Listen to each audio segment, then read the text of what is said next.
So, what if the real fix for burnout has nothing to do with wellness apps or time management seminars? What if the solution comes from a completely unexpected playbook? Today, we're diving into how strategies from emerging markets can solve a massive crisis in sports administration and, teach all of us a pretty powerful lesson in resilience along the way. Okay, think about pretty much any local or even national sports team you can imagine. Who's actually handling the logistics, the mountains of paperwork, the compliance, all the coordination?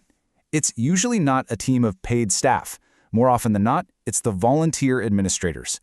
They are the passionate, completely unpaid backbone of small and medium sports federations all over the world. And right there, that's the problem. This passionate, unpaid engine room is burning out. It's grinding to a halt, and it's threatening the very sports they love.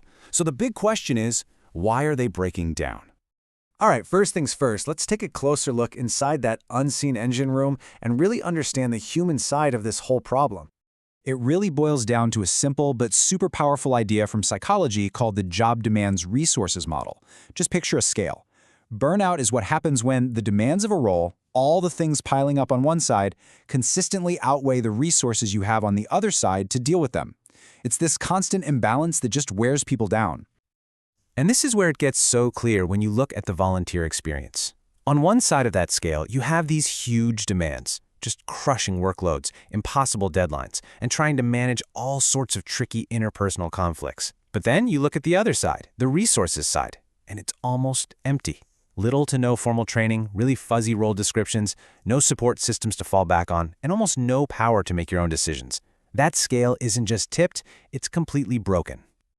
Okay, so that's what it feels like for the individual.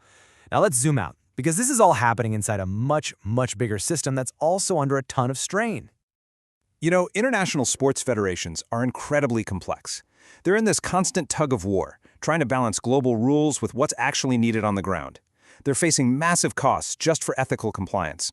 And they're always fighting against becoming slow, bureaucratic machines. And guess what's holding this entire strained system together? A really heavy and frankly unsustainable dependence on that volunteer workforce we were just talking about. This brings us to a really crucial turning point. If the usual fixes, just throw more money at it, hire more staff, if those aren't on the table, then what do you do? How does an organization not just survive but actually thrive when having limited resources and high uncertainty is just the day-to-day reality? Well, it turns out the answer might be hiding in a very unlikely playbook, the world of emerging market strategy. Let's talk about this idea of frugal innovation. It's a concept born out of emerging markets that completely flips the script on how we see problems. It says that constraints, a lack of money, a lack of resources, aren't a weakness. In fact, they can be a powerful driver for coming up with creative, super efficient solutions. It's all about doing more and often doing it better with less. And this just nails the core idea. The constant instability and scarcity in emerging markets has basically forced businesses to become incredibly adaptive and resourceful. For them, instability isn't a crisis, it's normal. So they've built systems that expect it. And this is our unlikely playbook. So how do we actually connect these dots? What does a business strategy from halfway around the world have to do with a burned-out sports volunteer in, say, Ohio or Osaka? The parallel is actually stunning. It's almost a perfect one-to-one match.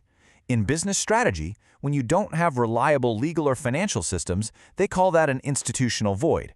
Well, that is the exact same problem as a lack of support structures for our volunteers. Constrained budgets? That's just acute price sensitivity. High volunteer turnover?